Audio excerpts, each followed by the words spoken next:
الحمد لله رب العالمين والصلاة والسلام على خاتم النبيين وعلى آله الطيبين الطاهرين أما بعد بسم الله الرحمن الرحيم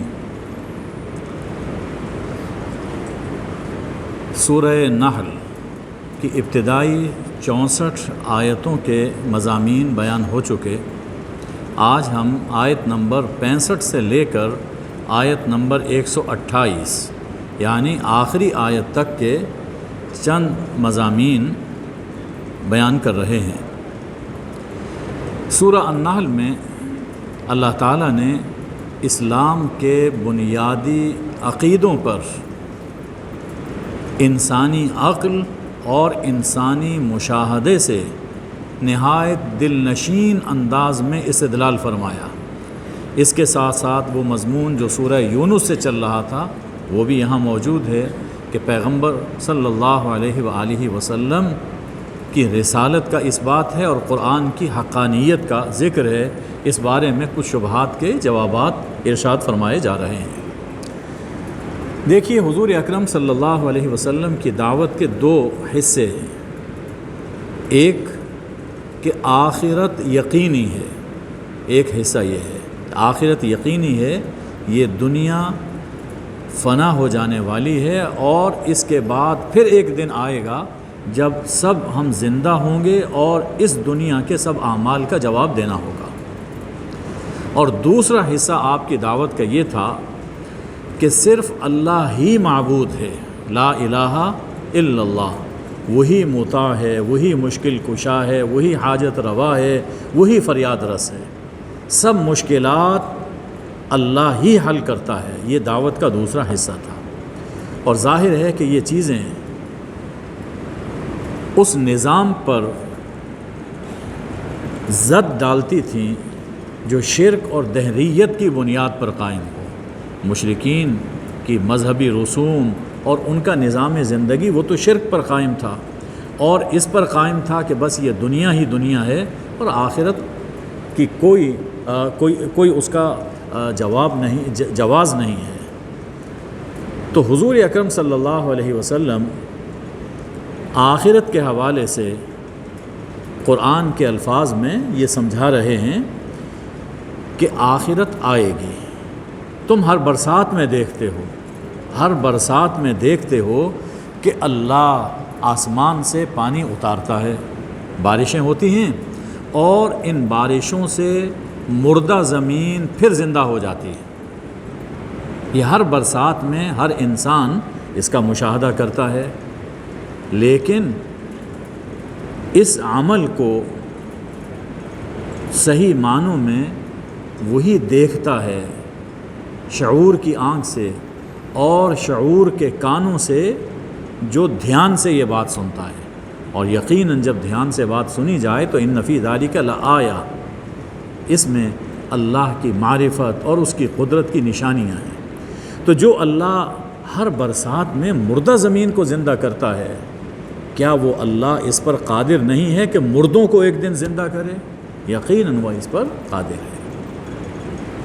اور دوسری بات کہ اللہ ہی ہماری سب حاجتیں مرادیں پوری فرماتا ہے۔ تو ظاہر ہے کہ جو کچھ انہوں نے رسوم اختیار کی ہوئی تھی مشرکین نے، یہ اس کے خلاف ہے۔ تو اس کے جواب میں اللہ تعالیٰ نے عجیب انداز سے یہ بات سمجھائی کہ ان جانوروں میں تمہارے لیے ایک سبق ہے۔ دیکھو، یہ جو جانور ہیں، اونٹ، گائے اور بھیڑ، بکری، جو انسان عام طور پر پالتا ہے، ان میں غور کرو۔ ہم ان کے پیٹ سے گوبر اور خون کے درمیان سے نکال کر تمہیں خالص دودھ پلاتے ہیں اور جو پینے والوں کے لیے نہایت خوشگوار ہوتا ہے۔ یعنی ایک طرف جو کچھ جانور کھاتا ہے اس سے کچھ فضلہ تیار ہوتا ہے، خون تیار ہوتا ہے، اور پھر اسی کے درمیان سے اللہ تعالیٰ دودھ عطا فرماتا ہے، خالص دودھ عطا فرماتا ہے، جس میں تمہاری صحت ہوتی ہے، تمہارے لیے بڑا خوشگوار ہوتا ہے۔ یہ ایک بات فرمائی۔ اس میں اس بات پر بھی غور کرنے کی ضرورت ہے کہ شرک و بدعت اور معصیت کے ماحول میں توحید و سنت لبن خالص ہے، یہ خالص دودھ ہے۔ شرک اور بدعت یہ گوبر کی طرح، معصیت یہ خون کی طرح، اور ان میں سے توحید و سنت پر قائم رہنا اور توحید و سنت کو بیان کرنا یہ ایسا ہی ہے جیسے خالص دودھ پینا اور پلانا۔ گویا فرمایا کہ میں تمہیں دودھ خالص پلاتا ہوں تو تم سے ایمان بھی خالص چاہتا ہوں۔ جیسے جسمانی صحت کے لیے خالص دودھ ضروری ہے، اسی طرح روحانی صحت کے لیے خالص ایمان ضروری ہے۔ اور کوئی یہ نہ کہے کہ ماحول بہت گندا ہے، رسم و رواج اتنے پیچیدہ ہیں کہ ایمان خالص رکھنا ممکن نہیں۔ اللہ تعالیٰ فرماتا ہے کہ میں بھی گوبر اور خون کے درمیان سے تمہیں خالص دودھ فراہم کرتا ہوں، تمہیں میرے پاس ایمان بھی خالص لانا ہوگا۔ یہ ایک مثال۔ دوسری بات فرمائی کہ اسی طرح ہم تمہیں کھجوروں اور انگوروں سے ان کا جوس، ان کا رس پلاتے ہیں، اور ان کے رس سے تم شراب بھی بناتے ہو اور تم پاک رزق وہ بھی حاصل کرتے ہو۔ خیال رہے کہ یہ شراب بنانے کی بات کی گئی، یہ مکی دور کی آیت ہے جس میں شراب حرام نہیں ہوئی تھی، لیکن ساتھ ہی اللہ تعالیٰ نے متنبع فرما دیا کہ رزق حسن بھی تم اس سے حاصل کرتے ہو، یعنی اشارہ اس بات کی طرف کر دیا کہ شراب کو رزق حسن نہیں ہے، پاک رزق نہیں ہے۔ ان فی ذلک لآیۃ لقوم یعقلون، یقیناً اس میں ان لوگوں کے لیے نشانی ہے جو عقل رکھتے ہیں، اور شراب سے تو عقل زائل ہو جاتی ہے، تو اشارہ ضمنی طور پہ فرما دیا کہ یہ کوئی اچھی چیز نہیں۔ تو کھجور اور انگوروں کے پھل سے تمہیں بہترین رس پلانا اور تمہاری صحت کا سامان فراہم کرنا، اس میں بھی آخرت کی نشانی موجود ہے۔ تیسری چیز فرمائی کہ شہد کی مکھی کو تم دیکھتے ہو کہ اللہ نے اس کی طرف وحی کی، یعنی اس کی فطرت میں اللہ نے یہ بات رکھ دی کہ پہاڑوں، درختوں اور ان بیلوں کے اوپر تم چھتے بناؤ اور پھر ہر طرح کے پھلوں کا رس چوسو، اور رب نے تیرے لیے جو راہیں ہموار کر دی ہیں اس پہ چلتی رہو۔ یہ رب کی ہموار کی ہوئی راہیں، یعنی جس طرح سے مکھی اپنے چھتے سے نکلتی ہے، کیسے پرواز کرتی ہے، کہاں کہاں وہ رس چوستی ہے، پھر واپس آتی ہے، واپس آ کر اس کا باقاعدہ جائزہ لیا جاتا ہے، اور اگر صحیح رس لے کر آئی ہے تو اس رس کو وہ شہد بنانے کے لیے چھتے میں ڈالنے کی اجازت دی جاتی ہے۔ یہ بڑا عجیب و غریب نظام ہے شہد کی تیاری کا۔ یہ سب رب نے اس کو سکھایا، فرمایا کہ جب یہ سب ہو چکتا ہے تو پھر اس کے پیٹ سے شربت نکلتا ہے، ایک مشروب نکلتا ہے جس کے رنگ مختلف ہیں، موسم کے اعتبار سے، غذا کے اعتبار سے رنگ اس کے مختلف ہوتے ہیں، لیکن جو بھی شہد ہے اس میں فیہ شفاء للناس، اس میں لوگوں کے لیے شفا ہے، صحت کا سامان ہے۔ چنانچہ شہد کے بہت سے فوائد ہیں جو اطباء نے لکھے اور سائنس نے ان کو ثابت کیا۔ فرمایا کہ ان فی ذلک لآیہ، اس میں بھی نشانی موجود ہے، اس سارے عمل میں بھی نشانی موجود ہے، لیکن اس سے فائدہ کون اٹھائے گا؟ لقوم یتفکرون، ان لوگوں کے لیے نشانی ہے جو سوچتے ہیں، جو سوچتے نہیں، غور نہیں کرتے، ان کو تو بس شہد کھانے سے دلچسپی ہے، لیکن شہد کیسے ہم تک پہنچا، ذرا اس پر بھی تو غور کرو۔ ان تینوں مثالوں سے اللہ جل شانہ نے یہ بات سمجھائی کہ جو اللہ ایسا حکیمانہ نظام قائم فرما سکتا ہے کہ گوبر اور خون کے درمیان سے خالص دودھ فراہم کرتا ہے، کھجور اور انگوروں سے تمہیں بہترین مشروب اور تمہاری غذا فراہم کرتا ہے اور تمہیں شہد فراہم کرتا ہے، تو جو اللہ ایسا حکیمانہ نظام قائم کر سکتا ہے، کیا وہ اللہ تمہاری مشکلات کو حل نہیں کر سکتا؟ تمہاری حاجات کو پورا نہیں کر سکتا؟ یقیناً وہ کر سکتا ہے۔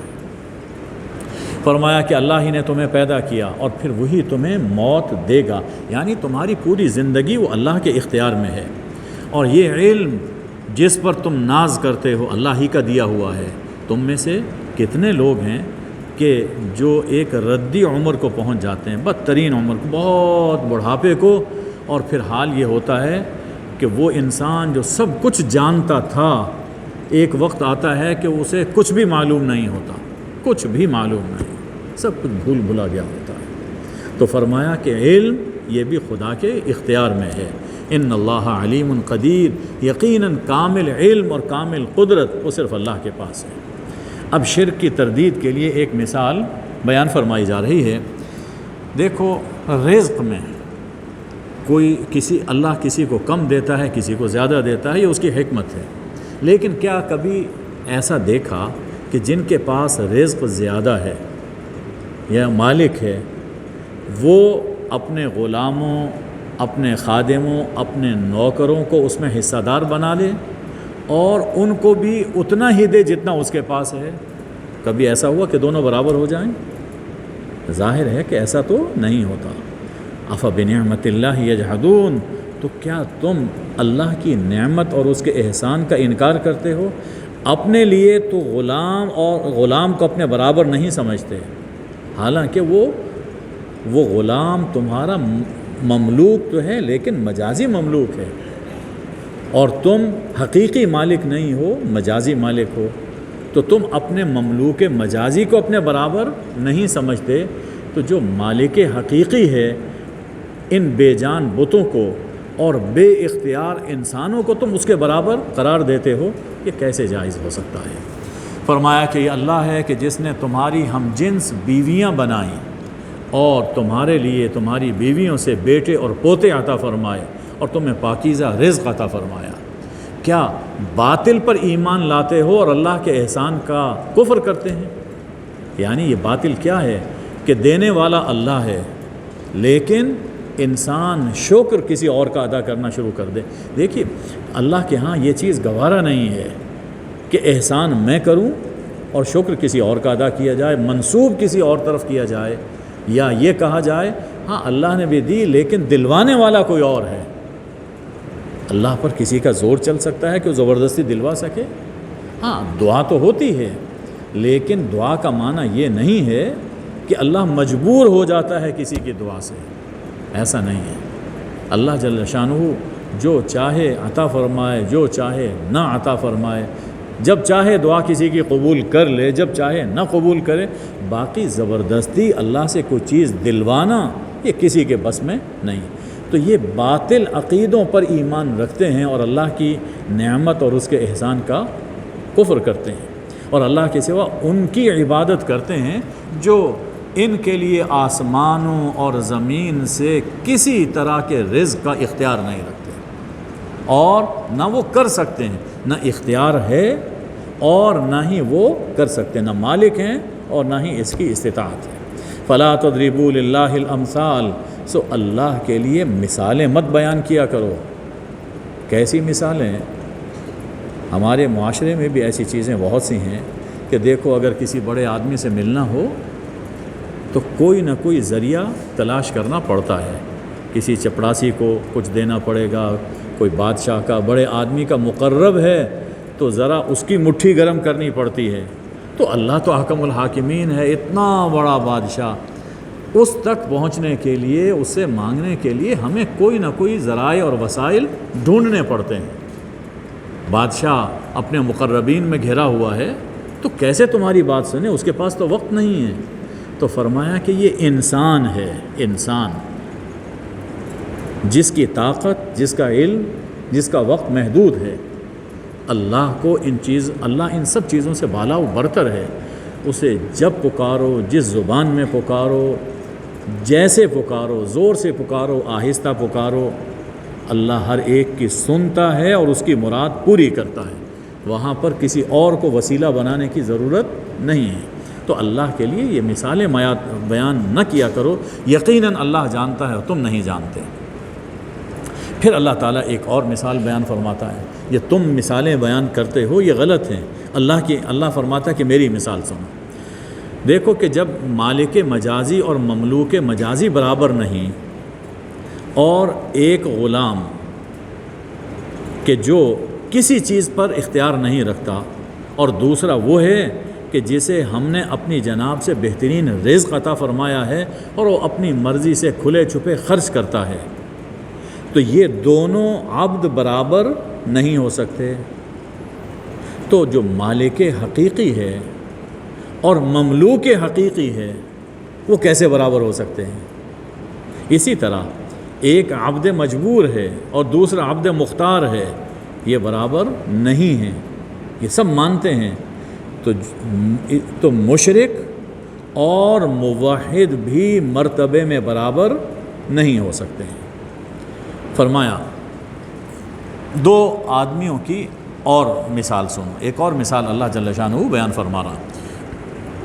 ایک شخص گونگا ہے، بہرا ہے، غیر کچھ اختیار نہیں رکھتا، اپنے مالک پر بوجھ ہے، کوئی کام ڈھنگ سے نہیں کر سکتا، اور دوسرا شخص خود مختار ہے، عدل کرتا ہے، عدل کرواتا ہے، صراط مستقیم پر چل رہا ہے، کیا یہ دونوں برابر ہو سکتے ہیں؟ ظاہر ہے دونوں برابر نہیں ہیں۔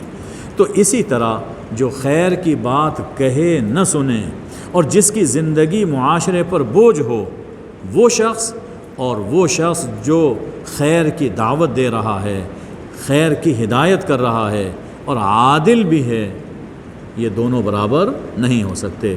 اس میں داعی حضور اکرم صلی اللہ علیہ وسلم کی ذات گرامی ہے، اور یہ جو ضدی ہے، ضدی جو کسی کام کا نہیں، یہ مدعو، ضدی مدعو کی یہ مثال بیان فرمائی گئی ہے۔ فرمایا کہ اللہ ہی کے لیے آسمانوں اور زمین کا غیب ہے، ہر پوشیدہ چیز وہ اللہ کے علم میں ہے، اور قیامت جس کا آنا بہت مشکل سمجھتے ہو، یہ پلک جھپکنے میں یا اس سے بھی کم وقت میں آ جائے گی۔ نہیں، ایسا نہیں ہوگا کہ ٹھہر ٹھہر کر تدریجاً آئے گی اور بڑا لمبا عرصہ اس پہ لگ جائے گا، ایسا نہیں، پلک جھپکنے میں یا اس سے بھی کم وقت میں قیامت برپا ہو جائے گی۔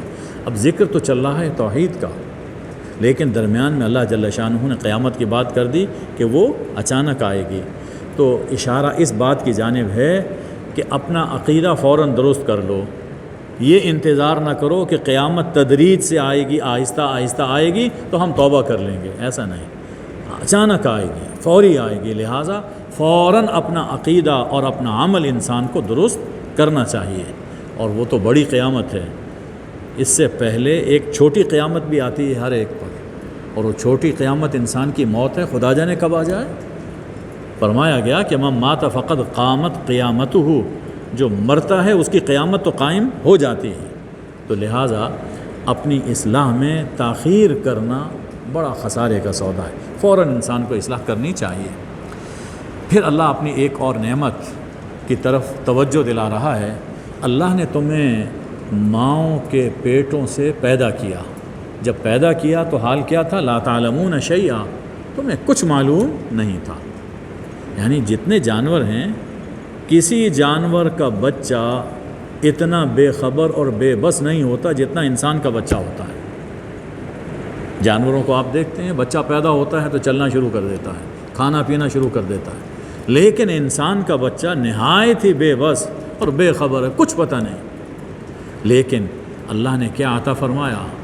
کان عطا فرمائے، آنکھیں عطا فرمائیں اور عقل عطا فرمائی، اور پھر انہی اللہ کی دی ہوئی نعمتوں سے انسان ترقی کرتا ہے، بڑھتا رہتا ہے، اور دیکھو کتنے کتنے بلند مناصب پر پہنچتا ہے اور سب پر حکمرانی شروع کر دیتا ہے۔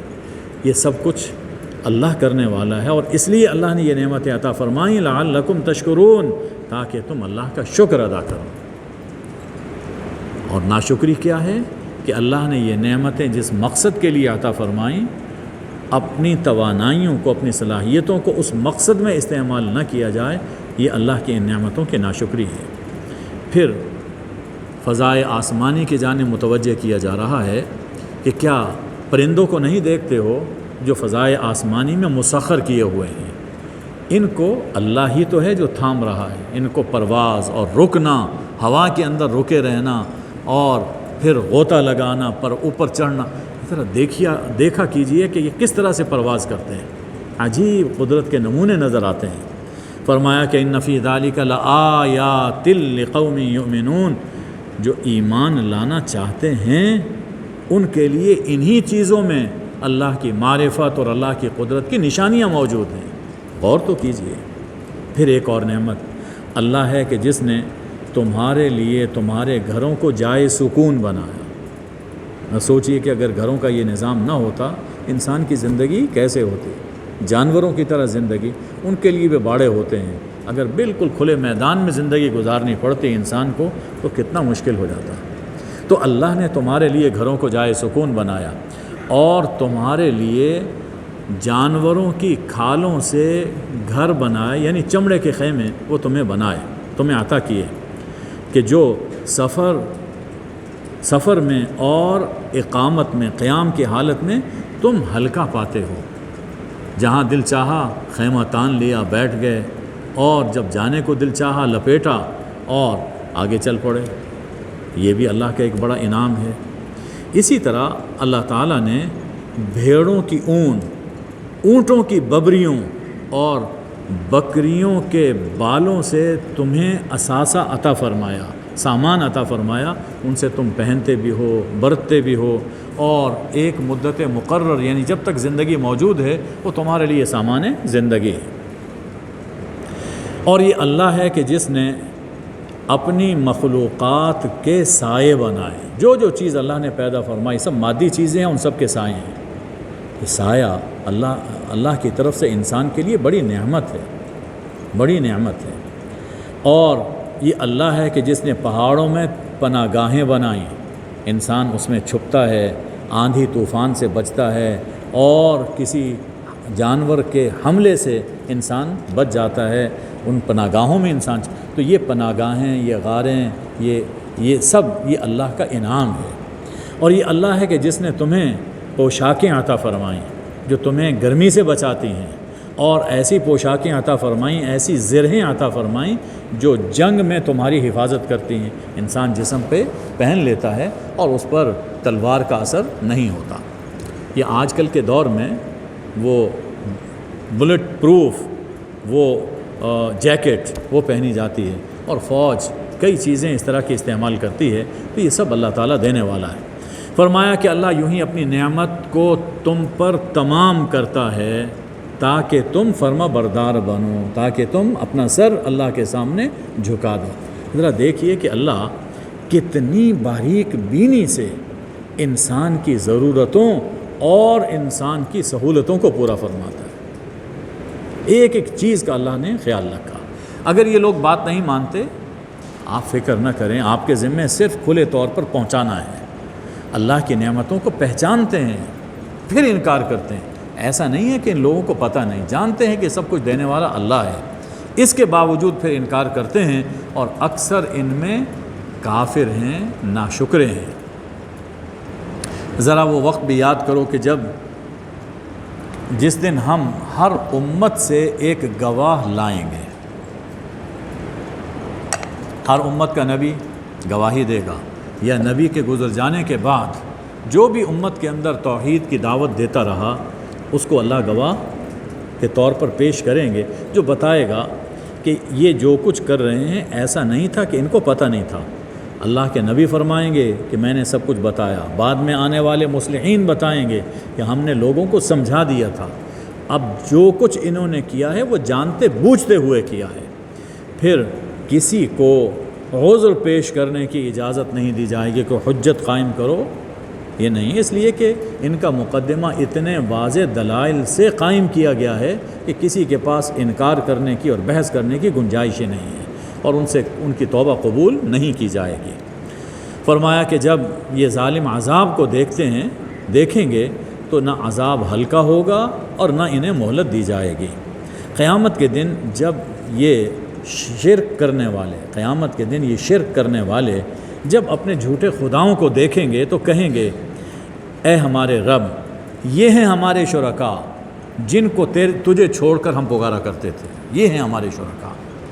فَأَلْقَوْا إِلَيْهِمُ الْقَوْلَ، تو وہ جھوٹے خدا دنیا میں جو بھی لوگوں نے بنا رکھے تھے وہ ان کی بات کا جواب دیں گے اور کہیں گے اِنَّكُمْ لَكَاذِبُونَ، تم جھوٹ بول رہے ہو۔ یعنی یہ بات نہیں ہے کہ تم شرک نہیں کرتے تھے، یعنی شرک تو کرتے تھے لیکن ہم نے تو تمہیں نہیں کہا تھا کہ تم یہ ہمارے ساتھ شرک کرو اور ہمیں خدا کا شریک بناؤ اور ہماری تم عبادت کرو، ہم نے تو تمہیں نہیں کہا تھا، اپنی مرضی سے تم کرتے رہے۔ اب یہ کہنا کہ یہ خدا ہمیں آج بچائیں گے اور ہم ان کے کہے پر سب کچھ کرتے رہے، یہ سب غلط ہے، سب جھوٹ ہے۔ اللہ کے سامنے سب سرنڈر کر دیں گے، اور جو دنیا میں یہ افترا پردازی کرتے تھے، جھوٹ گھڑتے تھے، سب چیزیں ان سے غائب ہو جائیں گی، کوئی ان کی مدد کو نہیں آئے گا۔ فرمایا کہ جن لوگوں نے کفر کیا اور اللہ کے راستے سے روکا، انہیں ہم عذاب پر عذاب دیں گے، اس لیے کہ وہ دنیا میں فساد پیدا کیا کرتے تھے۔ یعنی فساد صرف یہی نہیں ہے کہ دنگا فساد کیا جائے، لڑائی جھگڑا کیا جائے، یہ بھی فساد ہے کہ لوگوں کے عقیدے، لوگوں کی سوچ کو بگاڑا جائے۔ تو قیامت کے دن انہیں دگنا عذاب ہوگا، ایک عذاب خود کفر کرنے کا اور دوسرا عذاب لوگوں سے کفر کروانے کا، اللہ کی راہ سے روکنے کا۔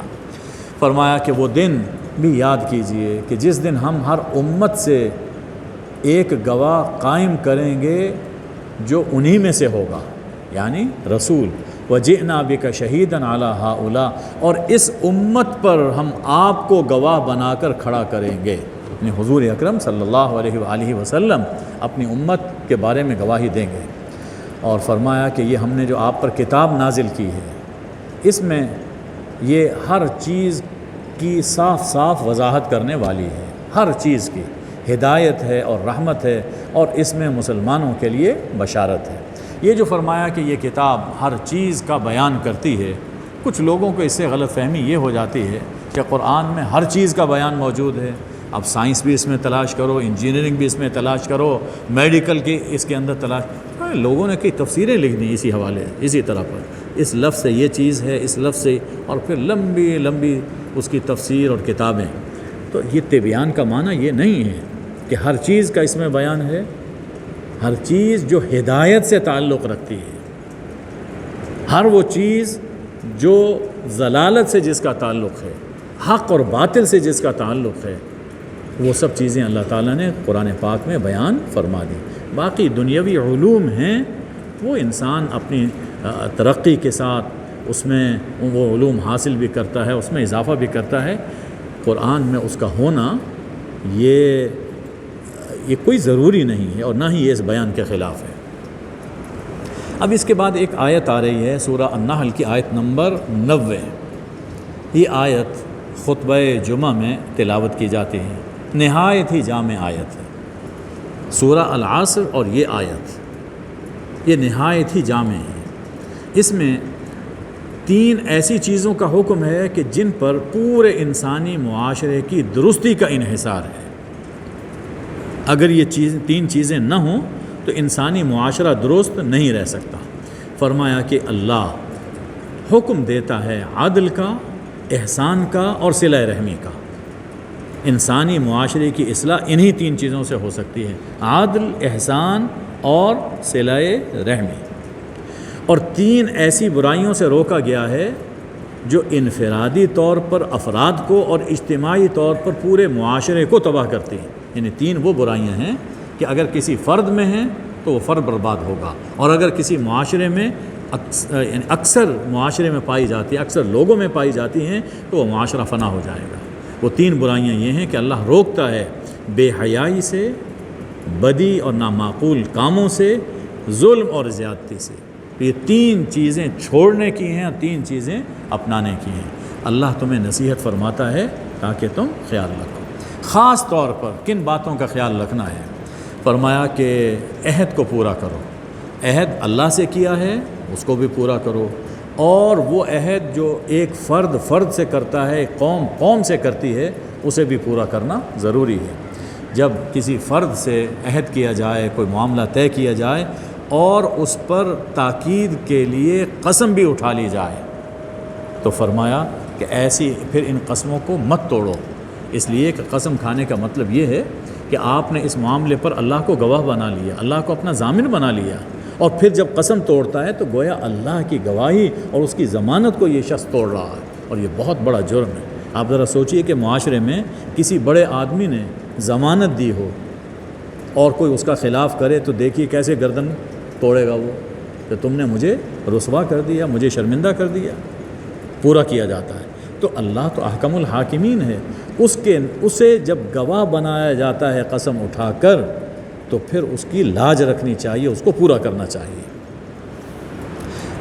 اس عورت کی طرح نہ ہو جاؤ کہ جو بڑی محنت سے سوت کاتا کرتی تھی اور شام کو جتنا سوت کاتا ہوتا تھا اسے ٹکڑے ٹکڑے کر دیتی تھی۔ تمہارا معاملہ یہ نہیں ہونا چاہیے کہ معاملات طے کرتے رہو، جب جو ہی کچھ مفاد نظر آئے تو سب کو ٹکڑے ٹکڑے کر دو۔ اسی طرح تتخذون ایمانکم دخلا بینکم، ایک دوسرے کو دھوکہ دینے کے لیے تم قسموں کا استعمال کرتے ہو، دھوکہ دینے، مکر و فریب کے لیے قسموں کا استعمال کرتے ہو، اس لیے کہ ایک قوم دوسری قوم سے زیادہ فائدہ اٹھا لے۔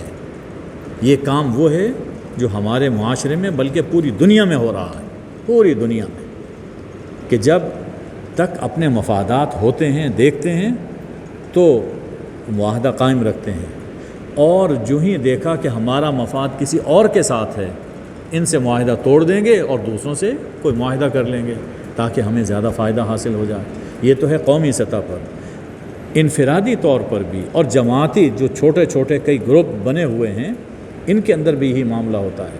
اور خاص طور پر بدترین صورت وہ ہوتی ہے کہ جب اہل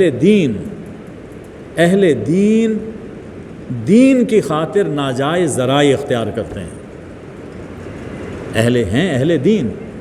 اب یہ کیا ہوتا ہے کہ چونکہ اس میں دین کا فائدہ ہے اس کام میں، تو لہٰذا جھوٹی قسم اٹھا لو، دین کا فائدہ ہے، جھوٹے سائن کر دو، دین کا فائدہ ہے۔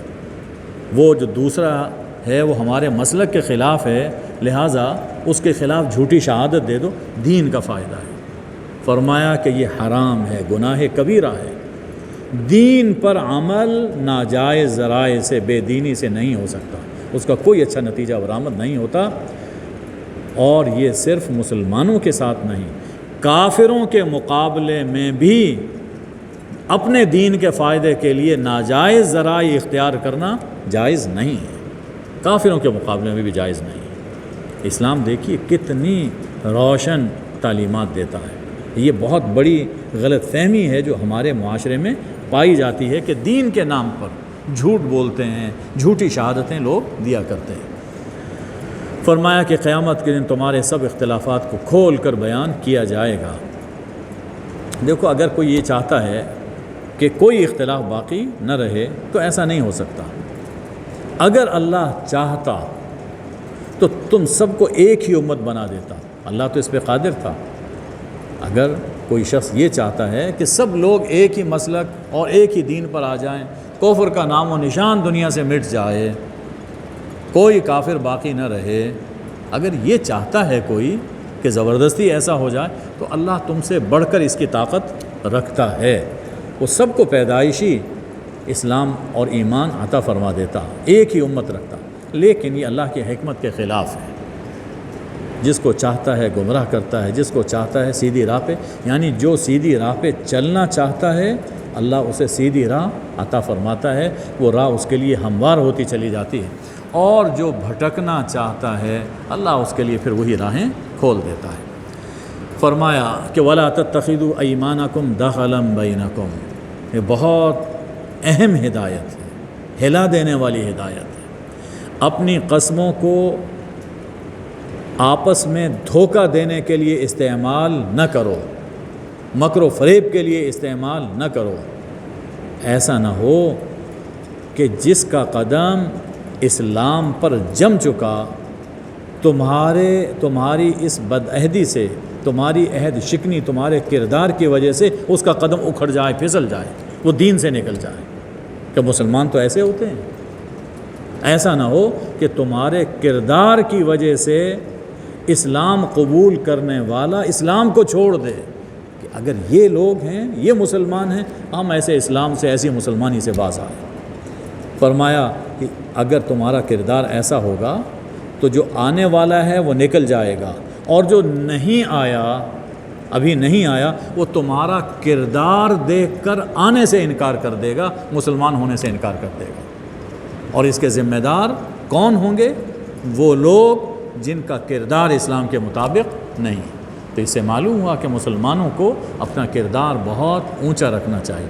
یہ صرف زبان سے تبلیغ نہیں ہوتی ہے، تبلیغ صرف زبان سے نہیں ہوتی، سب سے اہم اور مؤثر تبلیغ وہ ہے جو انسان اپنے کردار سے کرتا ہے۔ سب سے بڑی تبلیغ یہ ہے، ایک لفظ بھی کہنے کی ضرورت نہیں، آپ سے کوئی معاملہ کرتا ہے اور وہ معاملہ صاف ستھرا ہے تو لوگ آپ کی دعوت کو قبول کریں گے۔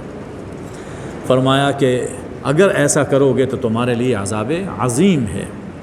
ارشاد ہے کہ اللہ کے عہد کے بدلے، تھوڑے سے فائدے کے بدلے اللہ کے عہد کو مت بیچو، تھوڑے سے فائدے کے بدلے کم قیمت پر اللہ کے عہد کو مت بیچو۔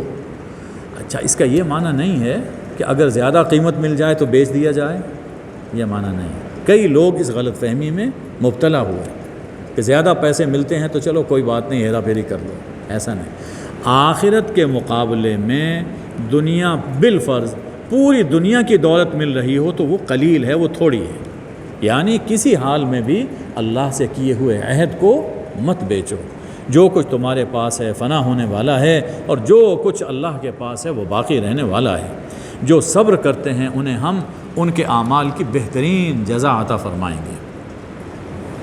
ایک خیال ہے لوگوں میں، پہلے بھی پایا جاتا تھا، اب بھی پایا جاتا ہے، کہ یہ تو ٹھیک ہے کہ دین پر عمل کرنا چاہیے، یہ تو ٹھیک ہے کرنا چاہیے، اور دین پر عمل کرنے سے آخرت تو چاہے بن جائے، آخرت تو چاہے بن جائے، لیکن دنیا ضرور بگڑ جاتی ہے، دنیا ضرور بگڑ جاتی ہے۔ یہ لوگوں میں ایک خیال ہے، پایا جاتا ہے۔ چلیے ایک بات یاد آ گئی، سنا دیتا ہوں، ذرا تازہ ہو جائیں گے آپ بھی۔ ایک صاحب ہیں، انتقال ہو گیا، بڑے نیک شریف تھے اور کھاتے پیتے آدمی تھے، کئی بیٹے ہیں ان کے ماشاءاللہ۔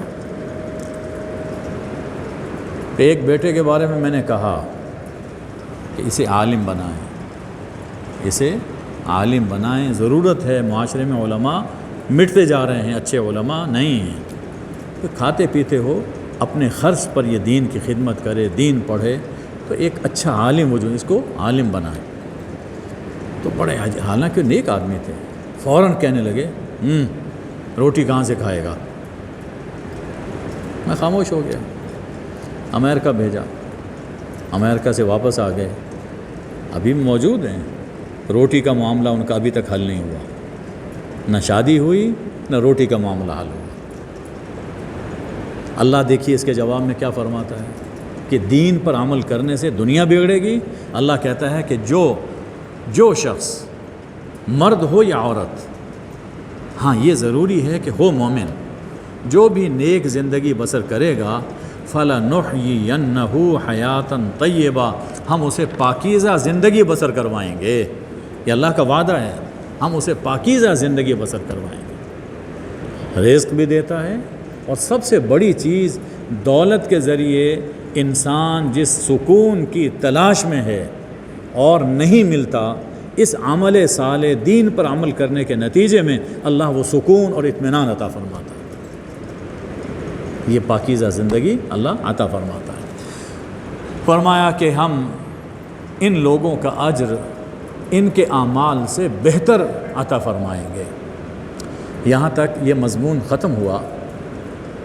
اب اس کے بعد قرآن مجید پر شبہات کے جوابات ہیں، لیکن ظاہر ہے کہ جب قرآن پڑھا جائے گا تو اس کا ادب تعلیم فرمایا کہ جب قرآن پڑھنے لگو تو شیطان رجیم سے اللہ کی پناہ میں آ جاؤ، اس لیے کہ شیطان کبھی یہ گوارا نہیں کرتا کہ انسان کو ہدایت مل جائے۔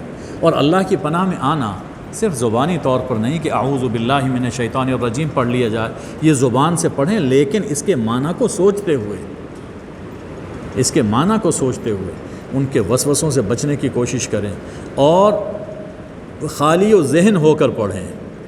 قرآن جو کچھ کہہ رہا ہے اسے قبول کرتے چلے جائیے۔ اب اس میں اپنی طرف سے اپنے علم کے زور پر اس میں شکوک و شبہات پیدا کرنا یہ گویا کہ شیطان کا مقصد پورا کرنا ہے. اسی لیے فرمایا کہ اعوذ باللہ من الشیطان الرجیم، زبان اور دل دونوں سے پڑھ کر قرآن کی تلاوت کرو، اس لیے کہ شیطان کا زور ایمان والوں پر اور اللہ پر توکل کرنے والوں پر نہیں چلتا. شیطان کا زور تو اس پہ چلتا ہے جو اس سے دوستی لگاتے ہیں، جو اس کی باتیں سنتے ہیں اور جو شیطان کو اللہ کا شریک قرار دیتے ہیں. اب یہ فرمایا کہ لوگوں نے یہ بات کہی کہ ایک حکم آتا ہے، کچھ عرصے کے بعد دوسرا حکم آ گیا. یہ اسی طرح کا قرآن پاک میں جو بھی تبدیلی ہوتی ہے، حضور اکرم صلی اللہ علیہ وسلم کے دور میں احکام میں تبدیلی ہوتی رہی. تو لوگ یہ کہتے تھے کہ آپ یہ بات گویا خود گھڑ رہے ہیں معاذ اللہ، اس لیے کہ اللہ کی طرف سے اگر یہ کلام ہوتا تو اللہ کو تو معلوم ہے کہ حکم کیا ہونا چاہیے. تو یہ کیا وجہ ہے کہ آج یہ حکم ہے، کچھ سالوں کے بعد دوسرا حکم آ گیا، آج یہ انداز ہے، کچھ سالوں کے بعد کوئی اور انداز آ گیا. یہ ایک ہی واقعہ ہے، ایک مقام پر اسے کسی انداز میں بیان کیا گیا، دوسرے مقام پر ایک اور انداز میں بیان کیا گیا، الفاظ کے اندر اختلاف ہے. تو اگر یہ اللہ کی طرف سے ہوتا تو اس میں کوئی تبدیلی نہ ہوتی. اللہ جل شانہ فرماتا ہے اللہ جانتا ہے جو کچھ نازل کر رہا ہے. ہر جگہ اسلوب میں تبدیلی کسی حکمت کی وجہ سے ہوتی ہے. ایک حکم ایک وقت کے لیے ہے، جب اللہ دیکھتا ہے کہ اب یہ نہیں، اب یہ حکم ان کے لیے مناسب ہے تو پھر دوسرا حکم نازل کر دیتا ہے. بالکل ایسے ہی کہ ڈاکٹر صاحب ایک میڈیسن تجویز کرتے ہیں اور ایک مہینہ گزرنے کے بعد پھر معائنہ ہوتا ہے تو کہتے ہیں کہ نہیں، اب اس ٹیبلٹ کی جگہ آپ یہ ٹیبلٹ استعمال کریں. پہلے 2 کھا رہے تھے اب 1 کھائیں، یا پہلے 1 کھا رہے تھے اب 2 کھائیں. اس کا معنی یہ نہیں ہے کہ ڈاکٹر کو پہلے پتہ نہیں تھا، لا علم ہے. تو اللہ جل شانہ بھی فرما رہا ہے کہ اللہ خوب جانتا ہے جو وہ اتارتا ہے. اکثر لوگ نہیں جانتے کہ یہ تبدیلی کیوں ہوتی ہے، لوگوں کا علم وہ کم ہے.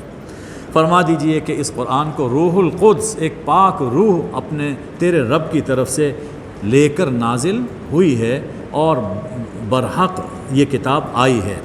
اس کا مقصد اس کتاب کا یہ ہے کہ اہل ایمان کے دلوں کو مضبوط کیا جائے، اور یہ کتاب ہدایت ہے اور بشارت ہے مسلمانوں کے لیے. ایک اعتراض یہ کیا حضور اکرم صلی اللہ علیہ وسلم پر.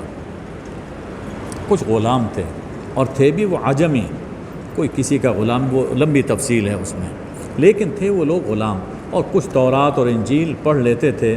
ان میں کوئی یہودی تھا اور کوئی عیسائی تھا. حضور صلی اللہ علیہ وسلم سے کبھی کبھار وہ آ کر ملتے تھے. تو ان کو اور کچھ بات نہ ملی تو یہ گھٹیا الزام لگا دیا کہ محمد صلی اللہ علیہ وآلہ وسلم یہ ان سے سنتے ہیں تورات اور انجیل اور اس کو اپنی زبان میں بیان کر دیتے ہیں. اللہ نے فرمایا کہ ذرا سوچو، جس کی طرف نسبت کر رہے ہیں ان کی زبان عجمی ہے اور یہ عربی مبین میں ہے. یہ قرآن عربی مبین، یعنی ایسی عربی زبان میں یہ قرآن ہے کہ تم عرب ہوتے ہوئے اس کا مقابلہ نہیں کر سکتے. تو ایک عجمی کیا یہ محمد صلی اللہ علیہ وسلم کو اتنی بہترین کتاب سکھائے گا؟ یعنی ایک طرف ایک ہیرا ہے، دوسری طرف ایک کوئلہ ہے، تو کیا کوئلہ ہیرے کو چمک عطا کرے گا؟ یہ کیسے ہو سکتا ہے؟ ہیرا ہے محمد صلی اللہ علیہ وسلم، تو ایک گوہر نایاب ہیں جن کی مثال نہ ماضی میں ہے نہ مستقبل میں ہے. تو کیا یہ چند عجمی غلام نیم خواندہ ان سے حضور صلی اللہ علیہ وسلم قرآن ان سے لے کر قرآن جیسی کتاب پیش کر رہے ہیں؟ ایسا نہیں ہو سکتا، یہ عقل کے خلاف ہے. فرمایا یہ اس حوالے سے ہے کہ مکی دور میں لوگوں پر بہت ظلم ہوتا تھا ایمان کی وجہ سے، اور مجبور کیا جاتا تھا کفر پر. اب 2 طرح کی مثالیں ہمیں ملتی ہیں. اما اس میں عمار ابن یاسر بھی ہیں اور حضرت سمیہ بھی ہیں، یاسر بھی ہیں، ان کے والد دونوں شہید ہو گئے.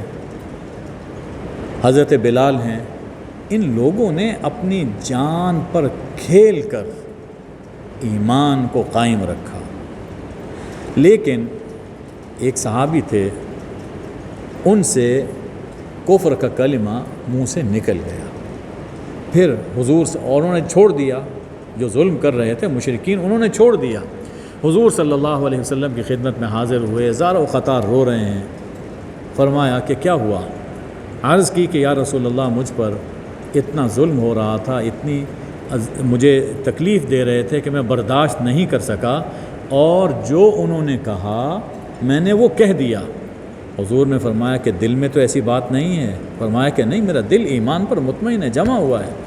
فرمایا کہ اللہ معاف کرنے والا ہے، اس میں کوئی تمہارا ایمان نہیں گیا۔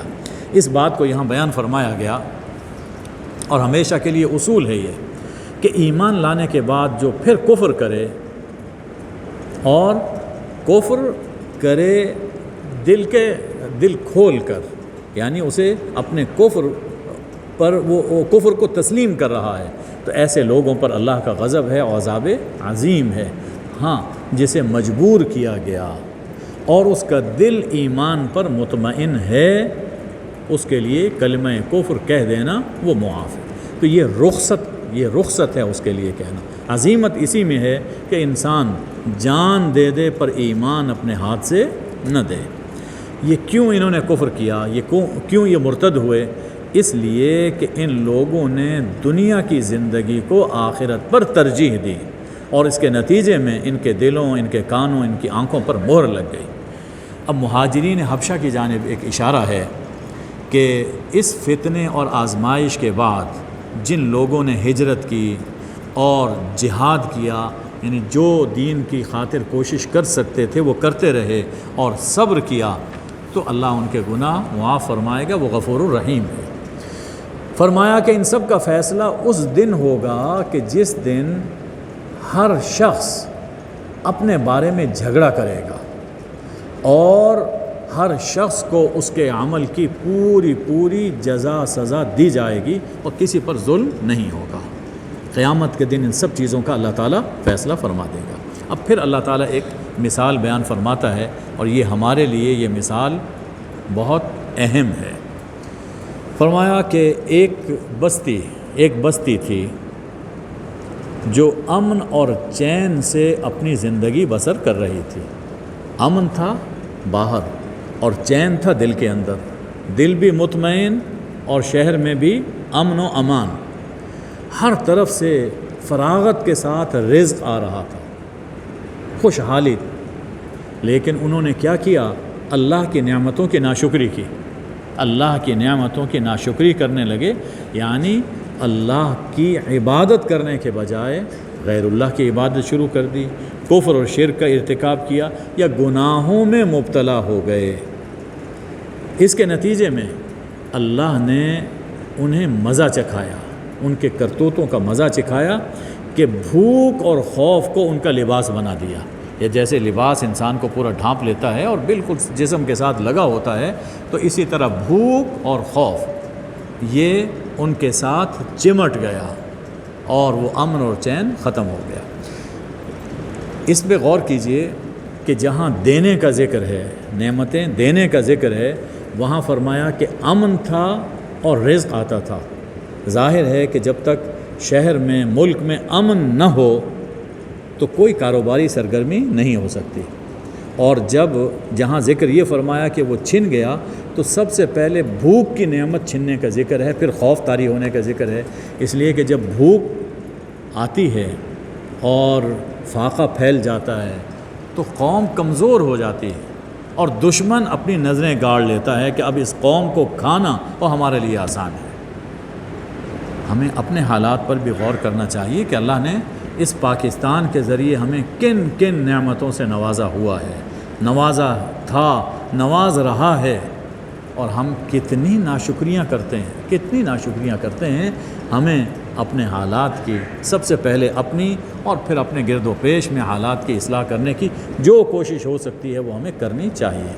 فرمایا یہ تو ظاہری نعمتیں ہیں، پھر ان لوگوں کے پاس انہی میں سے ایک رسول بھی آئے، یعنی روحانی نعمت بھی آئی، لیکن انہوں نے ان کی بھی ناشکری کی، تکذیب کی، جس کے نتیجے میں اللہ کے عذاب نے ان کو پکڑا۔ فرمایا کہ فَكُلُوا مِمَّا رَزَقَكُمُ اللَّهُ حَلَالًا طَيِّبًا، سو کھاؤ، اللہ کے دیے ہوئے رزق سے کھاؤ، حلال اور طیب، پاک رزق، حلال رزق استعمال کرو۔ بس ایک کام کرو کہ وَاشْكُرُوا نعمت اللہ کی نعمت کا شکر ادا کرتے رہو۔ اللہ کہتا ہے کھاؤ پیو مزے کرو، یہ سب میں نے تمہارے لیے پیدا کیا، لیکن بندے بن کر رہو، بندے بن کر رہو، بس اللہ یہ چاہتا ہے۔ بندے کیا ہیں؟ یعنی اللہ کا شکر ادا کرو۔ ان کنتم ایاہ تعبدون، اگر تم اللہ کی عبادت کرتے ہو، واقعی تم نے لا الہ الا اللہ پڑھ رکھا ہے، دل سے پڑھا ہے، تو نعمتیں استعمال کرو، لیکن اللہ کا شکر، یعنی ان نعمتوں کو اللہ کی مرضی کے مطابق استعمال کرو، گناہوں کے لیے استعمال نہ کرو۔ یہ ناشکری ہے۔ پھر اللہ تعالیٰ نے ان 4 چیزوں کا ذکر فرمایا جو بنیادی طور پر حرام کی گئیں: مردار، خون بہنے والا جو ذبح کے وقت خون بہتا ہے، خنزیر کا گوشت، اور جس جانور پر ذبح کرتے وقت غیر اللہ کا نام لیا جائے، فرمایا کہ یہ سب چیزیں حرام۔ ہاں، حالت اضطرار میں ہے، کوئی جان بچانے کے لیے، کوئی جتنی ضرورت ہے جان بچانے کے لیے وہ کھا لیتا ہے تو اللہ کے یہاں یہ معاف ہے۔ فرمایا کہ جن لوگوں نے نادانی سے کوئی برا کام کیا، بھول چوک ہو گئی، لیکن فوراً توبہ کی اور اپنی اصلاح کر لی، اللہ تعالیٰ ان کے گناہ معاف کرے گا۔ سورہ کے آخر میں ابراہیم علیہ السلام کا حوالہ دیا جا رہا ہے، کیونکہ عرب ابراہیم علیہ السلام کی نسل میں سے ہیں اور ہم سب بھی انہی کی ملت پر ہیں، تو ہمارے لیے بھی یہ حوالہ ہے۔ ابراہیم کیسے تھے؟ وہ اپنی ذات میں ایک امت تھے، اتنے بڑے بڑے کام کیے جو پوری امت مل کر کر سکتی ہے، پوری جماعت کرتی ہے۔ ابراہیم علیہ السلام نے اکیلے وہ بڑے بڑے کام کیے۔ اللہ کے فرما بردار تھے، یکسو ہونے والے تھے، ان کی نظر صرف اللہ پر تھی، دائیں بائیں ان کی نظر کبھی نہیں بھٹکی کہ اس سے بھی کچھ ہو سکتا ہے، اس سے بھی کچھ ہو سکتا ہے، شاید یہ کام میرا کر دیں، یہ کر، بس ایک اللہ کے تھے، مشرکوں میں سے نہیں تھے، اپنے رب کی نعمتوں کا شکر ادا کرنے والے تھے۔ سمجھایا جا رہا کہ تم انہی کی اولاد میں سے ہو، انہی کو ماننے والے ہو، تمہیں بھی ایسا ہی شاکر اور موحد ہونا چاہیے۔ اللہ نے ابراہیم علیہ السلام کو چن لیا اور صراط مستقیم پر چلایا، دنیا میں بھی انہیں بھلائی عطا فرمائی اور آخرت میں وہ صالحین میں سے ہیں۔ پھر حضور صلی اللہ علیہ وسلم سے خطاب ہے کہ ہم نے آپ پر وحی کی کہ آپ ابراہیم کے طریقے اور ان کے دین کی پیروی کریں اور یکسو ہو کر پیروی کریں۔ آپ پر یہ وحی آئی۔ ابراہیم مشرک نہیں تھے، کسی کو بھی شرک نہیں کرنا چاہیے جو ابراہیم کو مانتے ہیں۔ اس میں یہود اور نصارہ کو بھی تنبیہ ہے کہ تم بھی ابراہیمی ہونے کے دعوے دار ہو، تو جو شرک اور کفر کی باتیں ہیں ان سے باز آؤ۔ مشرکین ابراہیمی ہونے کے دعوے دار تھے، تمہیں چاہیے کہ وہ مشرک نہیں تھے، تم بھی شرک چھوڑ دو۔ اور اس میں یہ جو فرمایا کہ ثم اوحینا الیک ان اتبع ملت ابراہیم حنیفہ، ہم نے آپ پر وحی کی کہ ابراہیمی طریقے کی پیروی کرو۔ اس میں ابراہیم علیہ السلام کی فضیلت اس حوالے سے بھی ہے، یعنی ان کی ایک عظمت شان بیان کی جا رہی کہ محمد الرسول اللہ صلی اللہ علیہ وسلم جیسے پیغمبر کو ہم یہ کہہ رہے ہیں کہ ان کی راہ کی پیروی کرو۔ تو دونوں کی شان اللہ تعالیٰ نے اس میں بیان فرما دی۔ رہا وہ جو سبت کا معاملہ تھا کہ ہفتے کے دن کاروبار اور دنیا کا کام سب حرام ہے، یہ ان لوگوں پر یہ سبت کا معاملہ تھا کہ جنہوں نے اختلاف کیا تھا، اور قیامت کے دن ان اختلافات کا فیصلہ ہو جائے گا۔ اب دعوت کا طریقہ بیان فرمایا جا رہا ہے، دعوت کا طریقہ، دعوت لوگوں کو دین کی طرف کیسے بلایا جائے۔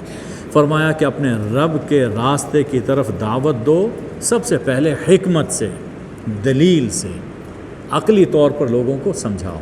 جو پڑھے لکھے لوگ ہیں ان کو عقلی دلیل وہ اپیل کرتی ہے، عقلی دلیل سے ان کو سمجھاؤ، حکمت کے ساتھ۔ والموعظۃ الحسنہ، اور اس کے ساتھ عمدہ نصیحت کرو، موعظہ حسنہ، اچھی نصیحت کرو، یعنی ان کے جذبات کو ابھارو کہ معاشرے میں، یعنی انسان کے اندر اللہ نے کیا کیا چیزیں رکھی ہیں، اس وقت کیا ہو رہا ہے، تم لوگ کیا کر رہے ہو۔ بعض اوقات دلیل اتنا کام نہیں کرتی جتنی نصیحت ایک کام کر جاتی ہے۔ تیسرا طریقہ یہ فرمایا کہ وجادلہم باللتی ہی احسن، اگر کچھ لوگ کج بحث ہیں اور وہ بحث ہی کرنا چاہتے ہیں تو آپ ایسے طریقے سے ان سے مباحثہ کریں جو بہترین طریقہ ہے، یعنی مقصد یہ ہونا چاہیے کہ لوگ سامنے مخاطب کو بات سمجھ آ جائے، یہ مقصد نہیں ہونا چاہیے کہ بس میں چپ کروا دوں، تو اب پھپتیاں کسی جائیں، جیسے ہمارے یہاں پر مناظرے ہوتے ہیں کہ پھپتیاں کستے ہیں، تالیاں پیٹتے ہیں، نعرے لگاتے ہیں، اور جس کی واہ واہ ہو جائے وہ جیت گیا اور باقی ہار گئے۔ یہ طریقہ بالکل غلط ہے، اس سے فائدہ کم ہے دین کا اور نقصان اس سے زیادہ ہوتا ہے۔ تو 3 درجے ہیں، حکمت کے ساتھ دعوت دی جائے، عمدہ نصیحت کی جائے، اور معقول طریقے سے بحث کی جائے، مباحثہ کیا جائے، ڈائلاگ ہونا چاہیے۔ اگر تم بدلہ لو تو اتنا بدلہ لو جتنا تم پر زیادتی کی گئی، یہ اصول ارشاد فرمایا، اور اگر صبر کر لو تو یہ صبر کرنے والوں کے لیے بہتر ہے۔ یعنی بدلہ لینا جائز ہے، لیکن اگر معاف کر دو اور صبر کر لو تو یہ بہت ہی اچھا ہے۔ ظاہر ہے کہ اس کے نتیجے میں معاشرے کے اندر، خود تمہارے اندر اچھے جذبات پیدا ہوں گے اور صلح ہو جائے گی، امن ہو جائے گا۔ آپ صبر کیجئے، اور آپ کا صبر بھی اللہ کی توفیق سے ہی ہے، یعنی انسان جو کچھ بھی کرتا ہے اللہ کی توفیق سے ہوتا ہے۔ ان پر آپ غم نہ کھائیں اور ان کے مکر و فریب سے آپ دل تنگ نہ ہوں۔ یقیناً اللہ ان لوگوں کے ساتھ ہے جو اللہ کے حکم کے مطابق زندگی بسر کرتے ہیں اور جن کے دل میں احسان اور خیر کا جذبہ ہوتا ہے۔ اللہم صلی علی سیدنا و مولانا محمد النبی الامی و آلہ و بارک وسلم۔ اے اللہ، ہم نے جو کچھ سنا ہے ہمیں اس پہ عمل کرنے کی توفیق عطا فرما۔ قرآن و سنت کے نور سے ہمارے دلوں کو، ہمارے گھروں کو اور ہماری قبروں کو روشن فرما۔ اے اللہ، ہمیں تا زندگی دین کی دعوت دینے اور دین پر قائم رہنے کی ہمت عطا فرما۔ یا اللہ، سب بیماروں کو شفائے کامل عاجل عطا فرما۔ وصلی اللہ وبارک وسلم علی حبیبہ سیدنا محمد و آلہ الطیبین الطاہرین، آمین یا ارحم الراحمین۔